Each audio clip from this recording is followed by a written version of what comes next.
Hi everyone, this is an update on the 𝗘𝗿𝗆 trilogy with myself, Maria Tran, and Elizabeth H. Vu. We are continually doing things. 5 months and 26 days till we shoot. We moved our schedule a little bit earlier. Then the script is chugging along on the way. I've been looking at props and wardrobe and locations, so it's going to be a constant churn.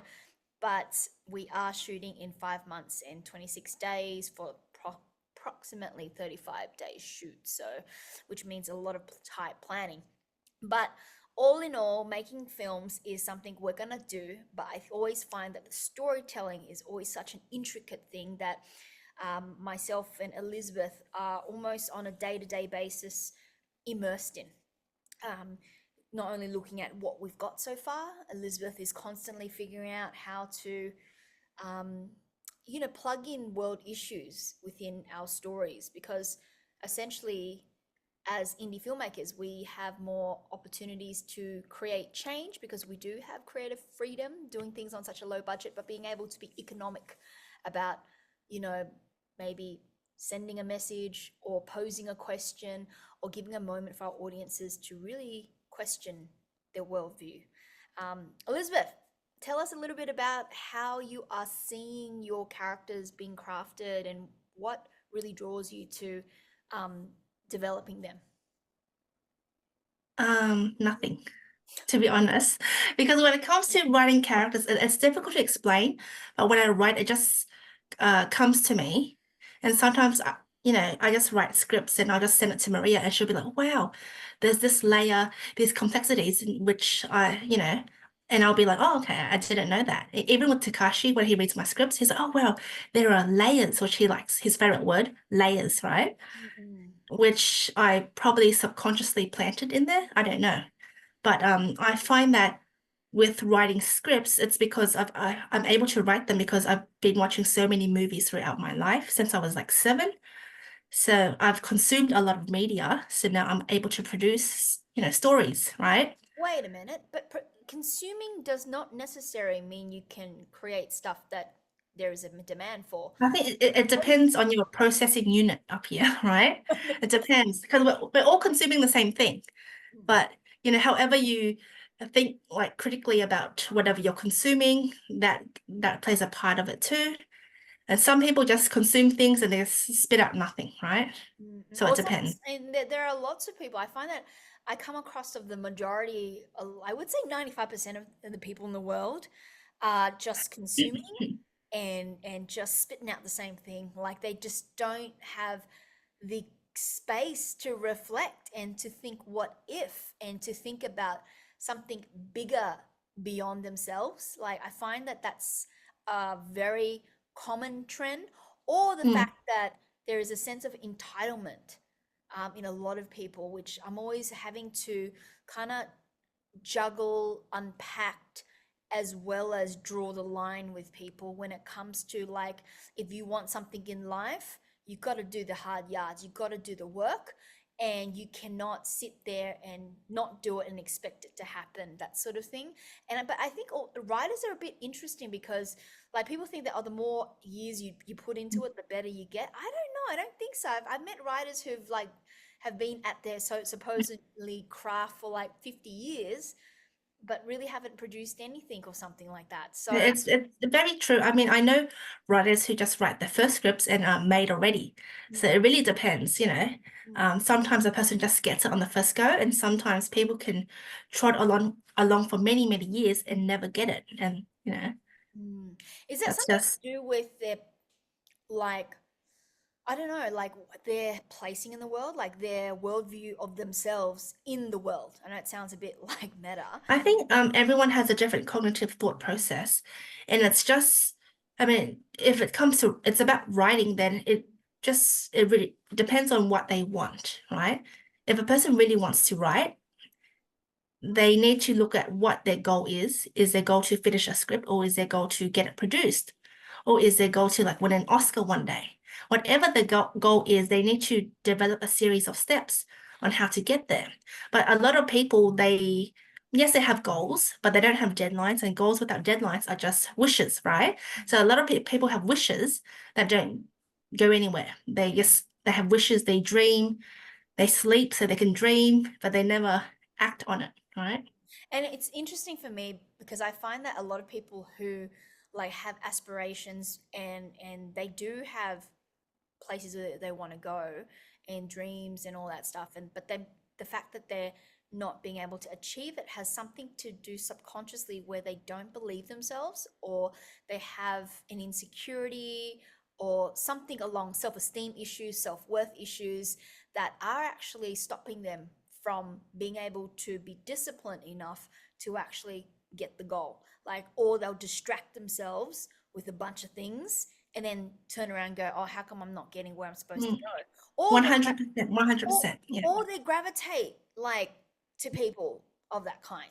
And then they look around and wonder, oh, it's not too bad. At least I've got a group of friends, right? So, Well, the reason they gravitate towards people like that because like attracts like, and they feel more comfortable within their comfort zone, right? Whereas the real change needed, the first step they need to take is outside of their comfort zone. mm, And a lot of people aren't brave enough to take that step. And one, that's okay. They just have to make peace with their comfort zone. But a lot of people, like, they live in the comfort zones, but they want to be something else. They want to be bigger. And so since they're unable to really live that life, what they do is they create a facade, an image that they are bigger than they actually are.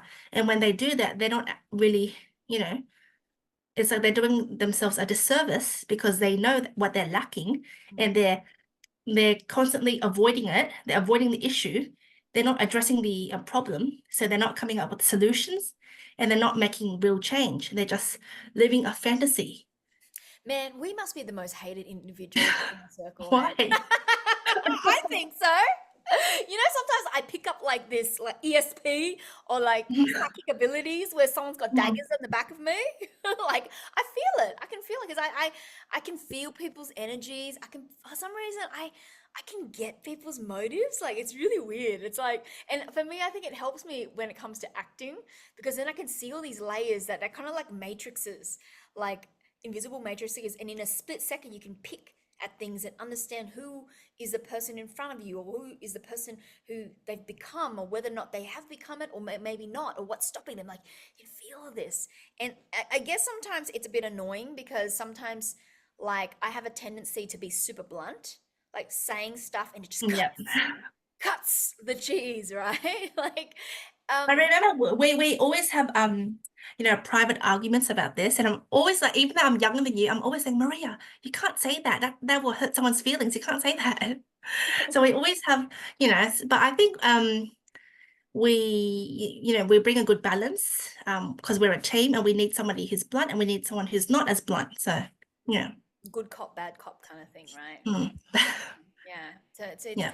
but like for you, like does it sometimes frustrate you? Like if that's the case, if this is the world and how it is, then what shall we do to keep on doing what we do and create the change? And what is the change? What's the change do you see for the world from your perspective?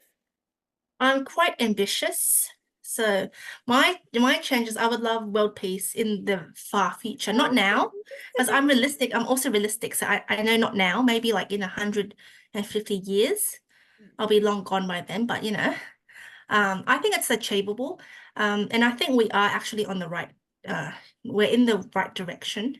Sometimes it feels like, there's a lot of change happening and things are scary. The world's scary. It feels like there are enemies everywhere. But, just know that we're on the right track.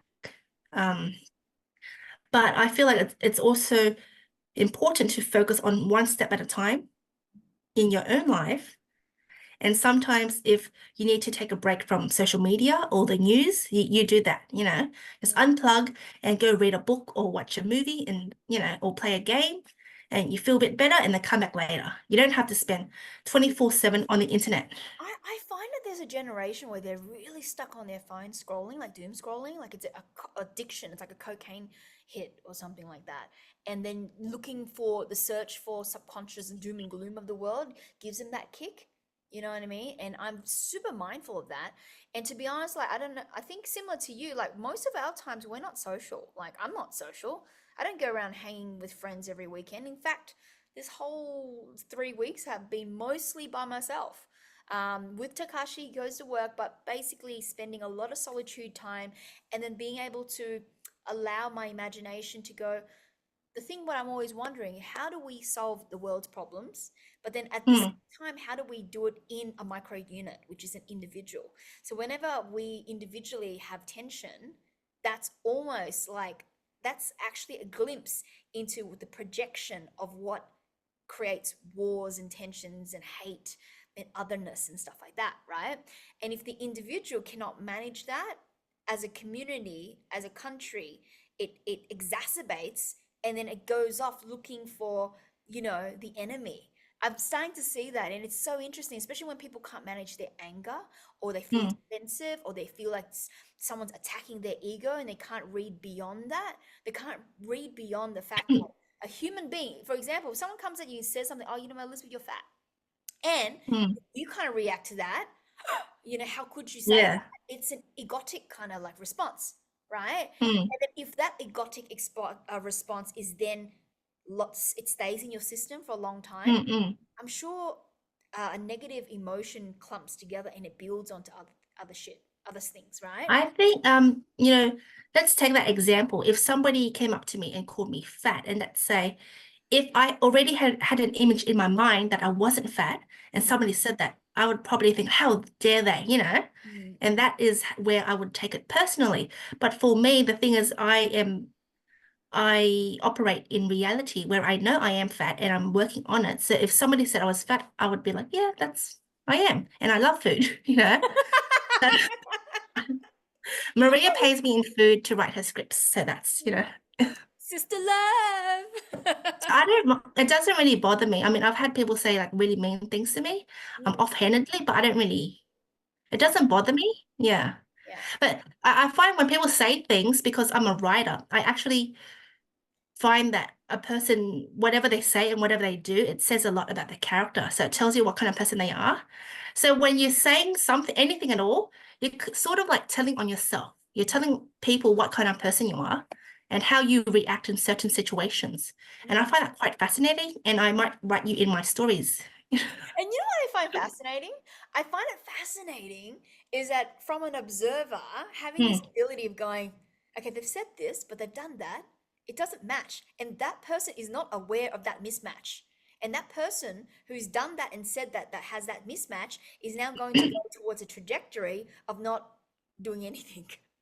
But they can't see it. Um, Like what's what that term for it? Cognitive dissonance, right? um, Cognitive dissonance. It's when your actions are not in alignment with your beliefs, and it creates a sort of discomfort inside your head.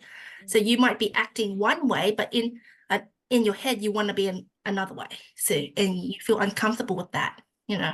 yeah. Yeah. That's so interesting. It's so fascinating. And yet, I guess whenever people meet us, it's very discomforting. I know people when they meet I me, don't. it can be very uncomfortable. I'm like, pew, pew, Why? pew. Why? I just sort of Why? like, because, when I can't help it. It's something like when I Hmm. meet people, like, there's been occasions where, man, I just feel someone's energy and I feel their being and everything just kind of makes sense. And I'm just like, this is nice. I'm just gonna really enjoy it. But then when I meet people, I'm like, oh yeah, this is what they're saying, but they're doing something different, or they're actually chasing for this other thing, or they're actually like I can actually see and feel like the subconscious or their sub. That's how I Oh, envision it. Okay, I'm not okay. psychic or anything, but that's how I kind of see it. And then I'm just compelled. I have to admit, I'm compelled to say something that I hypothesize in my head that if I'm right, it will then give this action. And most of the time, I would say 99% of the time, it happens. And I was like, yeah, I kind of knew it. But I'm glad that I Oh, actually wow. poked the bear because if I poked the So bear, you sort of have an ability to predict people's behaviors. Is that it? kinda, yeah, Yeah. yeah. Like, and that's why for me, when meeting people who are just like the ones that I find fascinating, the ones are just not about themselves like, at all. Mm. Like you just go, man, you just want to hang with them. You can feel it in their speeches, you can feel it in their interviews, or when you connect with them, you're just like, this is an awesome human being. And there's so much, even just being in the space of them and them talking, I am learning so much. I'm osmosis, just sucking this Well, all up. I love it. I don't know if that's the right term to use. Osmosis? Osmosis. Is it called osmosis? It's Osmosis. osmosis, but Osmosis. it's a scientific process, but I Well, don't know I'm if not scientific. Okay, that's I'm how you. basic. Okay. But yeah, but anyways, coming back to 𝗂𝗍𝗆 trilogy, are Mm. you can honestly excited? What are you feeling about this rewrite? Mm. Well, you know how I feel because I'm a big fan of horror films, and this is not a horror film. This is an action thriller trilogy, Mm-hmm. which is, more up your alley. Mm-hmm. But, even writing the first 𝗂𝗍𝗆, I remember the first thing I said to you was, Maria, I think, our movie should revolve around one theme. And you were like, what? And like, mother's love. And you rolled your eyes, you're like, whatever. But, mother's love is quite powerful. So when we screened it at our two screenings in December 2022, we had quite a lot of people cry. And I saw like a lot of teary faces in the audiences. So if that's the case, if we kind of really hit the mark with Mother's Love, then what are audiences expecting in the sequel and the prequel? Because Father's love. no. Well, and in the grandma's love and then father's love, it all comes back to love, okay? So self-love, love for other people, love for humanity, love for society, love for power, I don't know. Ooh, okay, interesting. Yeah. It's so interesting because you don't really necessarily pair the word love with action genre. Like they're kind of like completely off. It makes sense though, because most of the characters in action films love to fight, right? And do you know what really, really annoys me about people and horror films? Because I love watching horror films so much. I hate it when people watch a horror film and they say they didn't like it because it wasn't scary enough. That's one of my pet peeves. And I hate it because when I watch a horror film, I don't watch it to get scared. I watch it to see the characters get scared, right? So I'm observing their situation. Making that criticism would be like somebody not liking an action film because they didn't get punched, right? It doesn't make sense. I didn't like it because I didn't get action. It's not about you, it's about the characters. That's true. That's So, true. Oh, there I wasn't. I remember with 𝗂𝗍𝗆, there was one comment saying, "Oh, there wasn't any car chases or explosions," and I'm like, "Oh, does that dictate an action film?" It's like, "Oh, there was a lot of drama." Like we got confused. I'm like, "Well, there yeah, was a car chase. huh? There was a There car was a chase on car the way to the right. screening. That was." Yeah. So yeah. So we're going to be expecting love themes in the usual fashion, but at the Yeah. same time, you've got like an entourage of like we've got way more characters, right? Uh, So many, so so many. Yeah. many. Like the original, we had three. Like Yeah, that could be. 5x5, we have like what 12? I think so. I think there's more. 12 plus, and on top of that, all of them needs to have some sort of A resolution. nice little arc, yeah. Arc, right? Same with Beyond. It's no wedging characters in. You're like having to make sure it pays off. It's a big job. I don't think it's impossible. I think it's just difficult, and I think it will be well worth it when we, start production and start putting things together. And I think by the end of 2025, people will have two really cool films to watch from 𝗃𝗃𝗃𝗃. For you, any characters that you really are enjoying at the moment in both the scripts? Like you're like, I oh, like in Beyond, there's a character named Sheila, and she is 𝗂𝗍𝗆's new best friend. mm.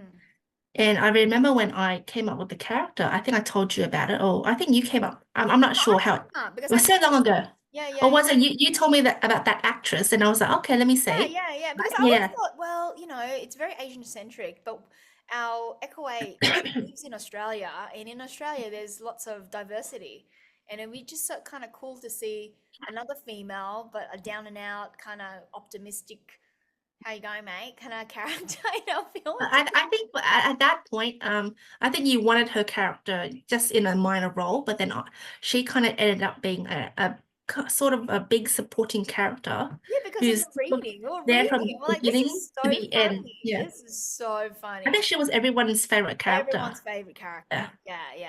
And on top of that, there was so many auditions for that character. It was ridiculous. We had like over 20 submissions for that character. So that's quite cool. What about 5 by yeah.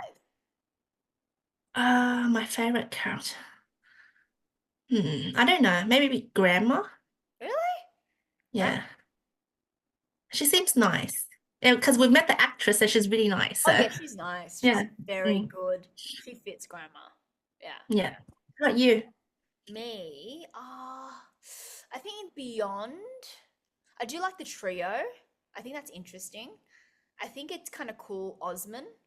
I don't know, it kind of gives it another genre, but it's kind of mixed over to this genre. Like I've seen movies where you have Osman characters, but not in this kind of like world of 𝗘𝗰𝗵𝗵. So I think it's really gonna give our audience a bit of like an insight of when two worlds kind of meet, because he's quite like he's kind of cool character, and also because we live in our Western Sydney area, we've seen a lot of these Osman characters around, Osmonds, yeah. so we Yeah. gotta pay homage to them, right? I think in 5 by 5, I'm Hmm. really keen with Agent Five's character. You know, Okay.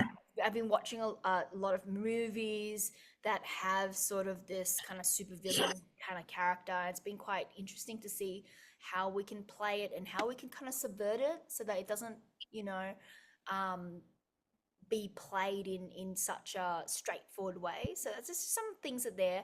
And also maybe all the entourage in 5 by 5 like could be like the John, Tony characters. I think Chow could be quite interesting. Like I'm still haven't had enough cognitive space to really envision what she's going to be like, but again, subverting the whole gender roles, and this time having a female who has toxic traits is quite, I think, quite I interesting. think all our characters are pretty well rounded. Yeah. It's not like, oh, one's the hero, one's the Yeah, villain. no, it's Everyone's not. got a mix of both, right? Yeah. Yeah, yeah. And in Beyond, Bernie and Bella, I think they're gonna be such a cute Oh, that's so couple. heartwarming. Yeah. It's so heartwarming. Like you can just tell. Like I think it real And resonates. it's funny because when I first wrote those characters, I think you weren't sure about them. But I'm like, Maria, I've written these characters, similar characters before, okay? They work. And I wrote it, and at the screening, people liked it. Yeah, yeah. Well, The we kind character. of wrote the characters because was it the Warriors screening or which screening was it? Um, Echo 8 screening Was it that we met? at Art Gallery. I remember because I saw them. Yeah, yeah, yeah. So David Hamley had his camera and he was taking, yeah, yeah. yeah. Okay, so audiences who are watching this, I know this is a long-winded video, but if anyone knows us, we have a tendency to observe people around us, and have a tendency to cast people that we can see the potential in. If we like you, we'll put you in our movie, Yeah. right? And this is how independent films roll, right? Like, a lot of people are the film industry is very against that. You're supposed to do proper casting and stuff like that.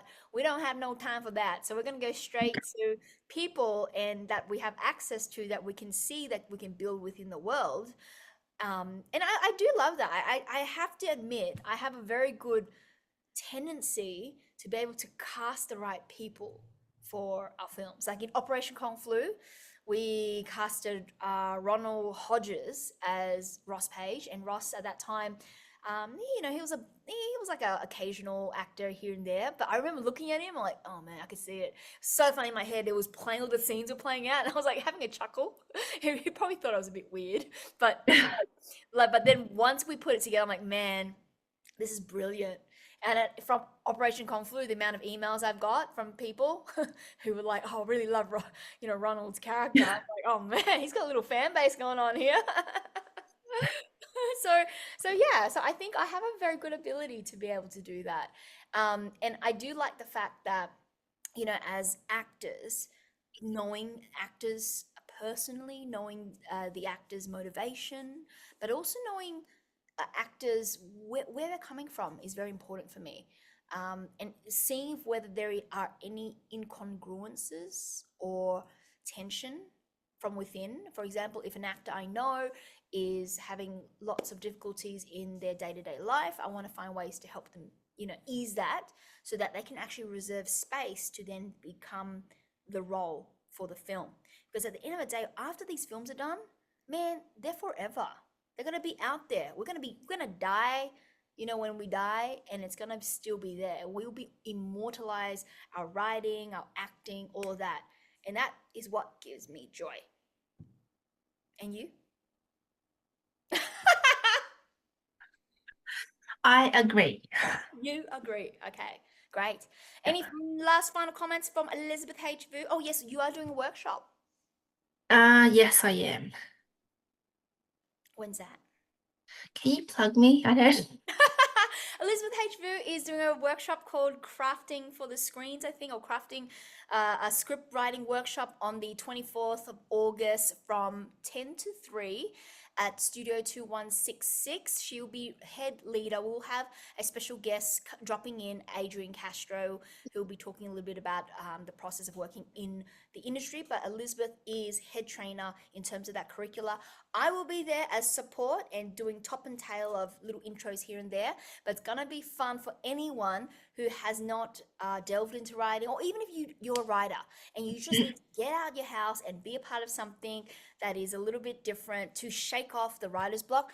Definitely sign up. It's free, man. Free things with really good people, man. You can't go wrong with that. So I hope you to see a lot of people joining in on Elizabeth's workshop. Are you excited about your workshop?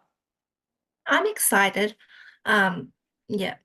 Just a warning that I may seem nice, but I'm pretty tough when it comes to teaching.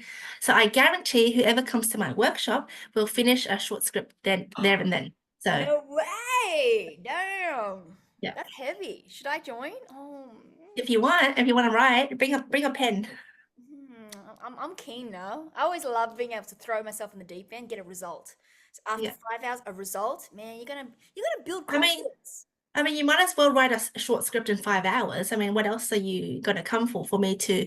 Because I don't really want to hold a workshop where I just read you the basics of screenwriting or what you can do in your own time anyway. You could pick up a book on screenwriting and do it yourself. Whereas if you come to this workshop, you're going to interact with me, with other writers, and we are going to learn to write together. So each person's going to write their own script, okay? And that is going to carry on to Maria's next workshop. She's got other workshops. There's another workshop she's going to do on acting and filmmaking. So yeah, we're going to use the scripts. Yeah. So good that we're doing 𝗘𝗿𝗆 trilogy and also having these workshops on the side so that people who are new, who can start fresh, can also be a part of creating their own projects, as well as when we start shooting, they could also be a part of our production and see how we do things as well. So again, we are creating the new world, the new film industry, which is community led. And that is all from me, Maria Tran. Elizabeth H. Vu will be tuning in again next week. Bye.